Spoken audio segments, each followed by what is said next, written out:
Hello my scrappy friends, it's Melinda Sweetman here with you and welcome to my YouTube channel. I'm here with another share for Traci Reed Designs. This one is for Sketchy Sunday number 39. I'm using that sketch and this cut file from Cut to You to create this layout. So it is indeed Monday morning here in Australia, however I know it is still Sunday in the US, so I'm not late.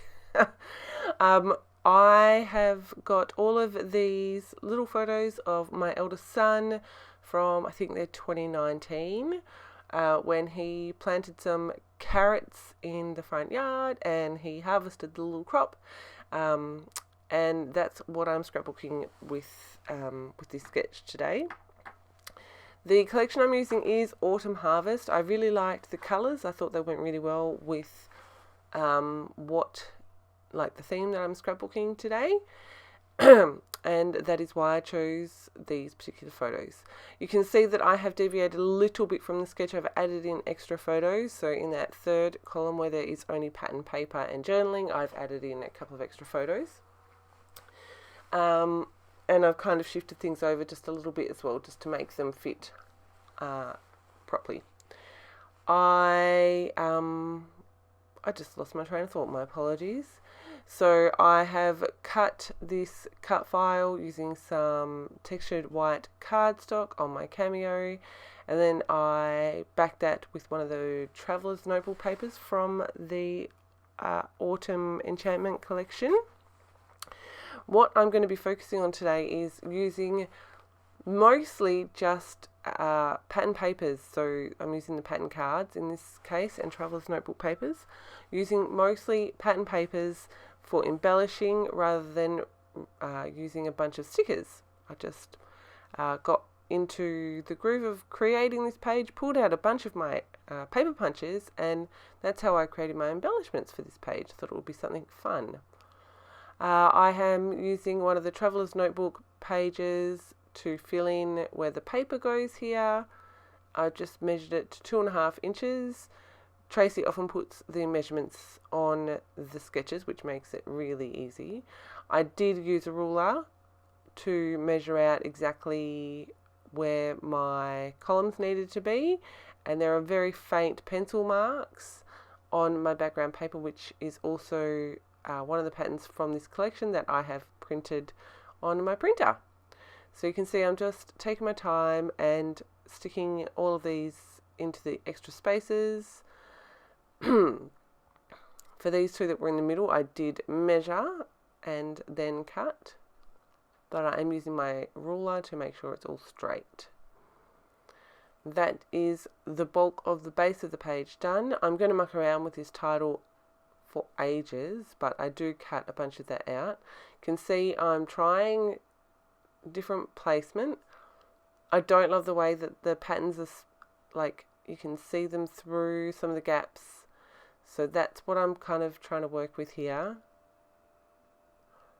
And I end up with placement there-ish, I think. Yes, somewhere around there. Because I don't love the red poking through the bottom of the M and the N. That's the one that really bugs my eye, so that's where my title's going to go.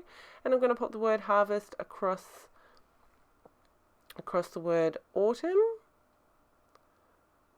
This was in March. Yes, in March, which is autumn here. Sorry, I just had to work that in my head. It is Monday morning, forgive me. So I've got my title in place. Now I've pulled out a few of the pattern cards here. This pattern here, I love this colour, and this pattern is it's really versatile for so many different things. So I pulled out a bunch of punches here. I'm going to use a couple of different size circles, butterfly, and my tags. And I'm just going to I use the sketch for guidance, but don't stick exactly to the sketch. So I'm going to start by building 3 embellishment clusters. Now this one I don't like that I've got the 2 like in a row. So I move one over to the left, one over to the right. I'm going to punch a bigger circle here.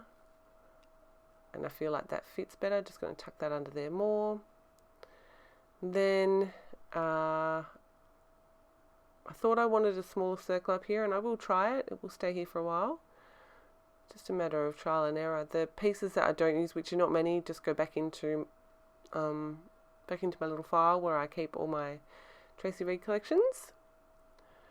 So you can see here I'm just layering things up. I want to keep the 3 different embellishment clusters a little bit different, just to keep them just to help them look a little bit more interesting.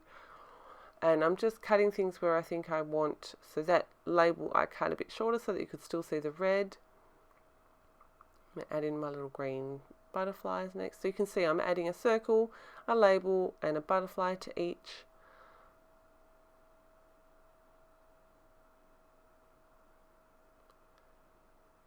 Trying again, I can't quite get this one to work for me.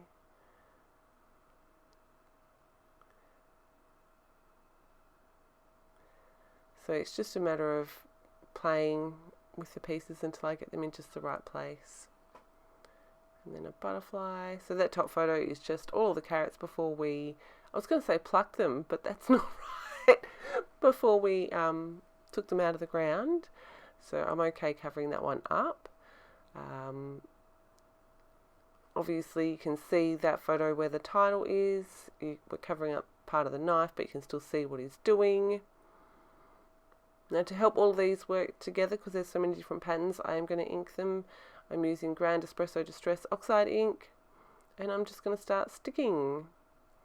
Pretty easy process. I'm making sure that I've got all of the same elements in each cluster, and I really like the way this ends up coming together. Very, very different for me. I wouldn't normally scrap like this, but I did enjoy the process when I finally got it to work for me. It did just take a little bit of playing. Alright, so still just sticking all my bits down. I don't have a lot to say about this layout. It's pretty straightforward. How are you? What's going on where you are? If you're in the US, are you enjoying the sunshine or do you try and hide from it? Here in Australia, it is cold. We are in winter and doing what we can to stay warm and dry, but it is footy season, so lots of outside time. But my boys love it, so we'll keep going while they love it. I decided that I wanted a bit more colour, so I have punched some more circles here using the same yellow that is in the title, and I'm just using the lines on these ones to line them up so they are straight. I'm also making sure that I don't have any of the lines like lining up with the edges of the photo or the edge of the page, just offsetting those a little bit.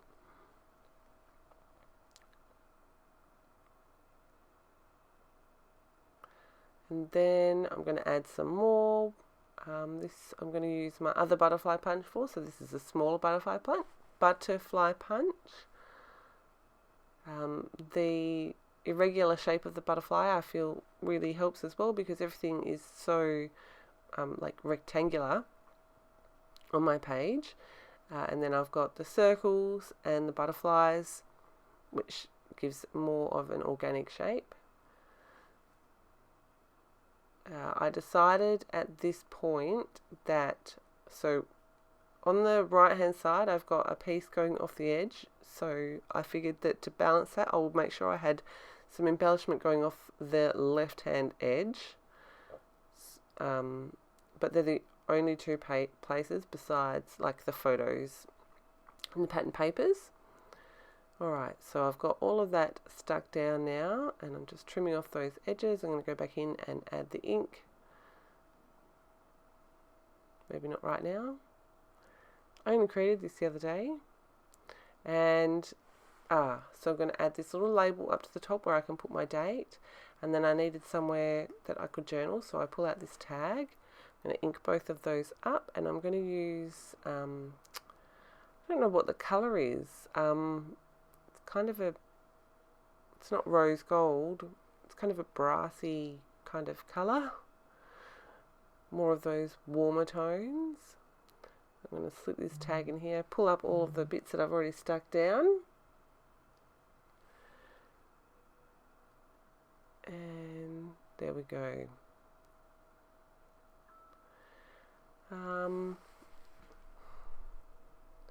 So just sticking all the rest of the pieces down. The funny thing about this is, I don't eat carrots. I don't like them. They're gross. just straight off the bat. At this point in his life, he did eat carrots. He did like them. He was so excited when he managed to grow some carrots. And then he doesn't eat carrots anymore. It's hilarious. Absolutely cracks me up. But, you know, whatever. We've always said to them, we're not going to make you eat things you don't like.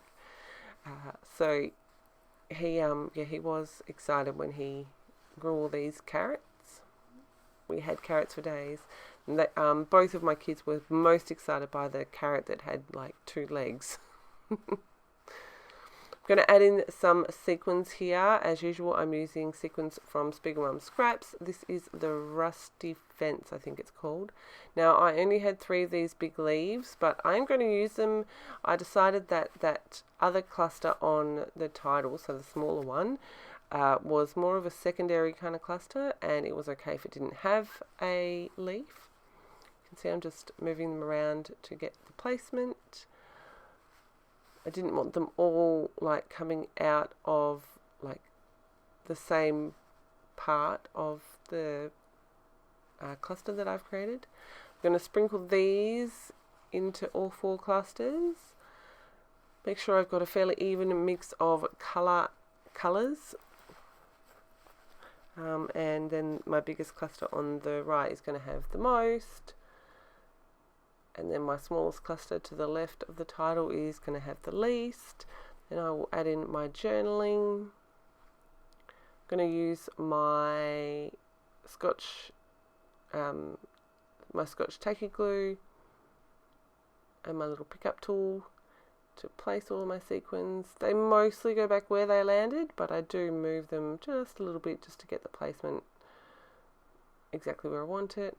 Doing the have I got any loose sequins check, and that is my layout finished.